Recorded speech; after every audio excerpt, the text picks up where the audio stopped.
అన్నాడు ఏలియాను చూసి, నా పగవాడా అన్నాడు. దైవజనుడు నీకు శత్రువైతే, దైవజనుడు నీకు పగవాడైతే దేవుడే నీకు పగవాడైపోతాడు, జాగ్రత్త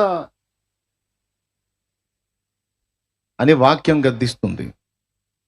దైవజనుడు నీకు పగవాడైతే, దైవజనుడు నీకు శత్రువైతే, ఆయన ఏర్పరచుకున్న దేవునికి కూడా నువ్వు శత్రువైపోతావు.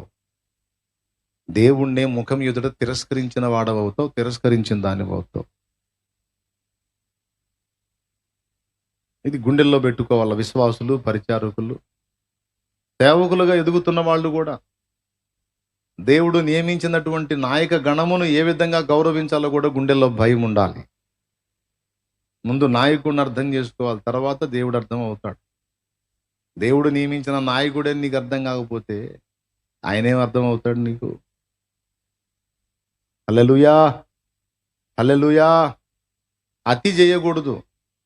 ఏం చేయకూడదు? అతి చేయకూడదు. నువ్వు సేవకుడు అయినా సరే హద్దులు ఉన్నాయి. నువ్వు ప్రతిష్ఠితుడిపై అభిషేకించబడితే పెద్ద నువ్వేదో మొనగాడు అయిపోలా.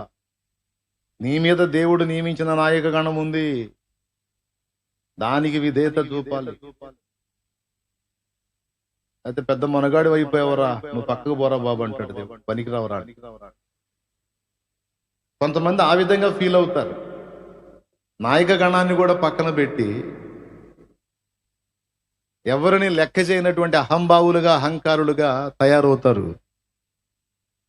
అలాంటి తత్వం కలిగి ఉన్నోళ్ళు తిప్పలు పడేదో దేవుని కోసం తిప్పలు పడితే అరాకొరా సాధించగలుగుతారేమో, కొద్ది గొప్ప ఏదో చేయగలుగుతారు, కానీ దేవుడు ఇవ్వాలనుకున్న కృపంతా పొందలేరు.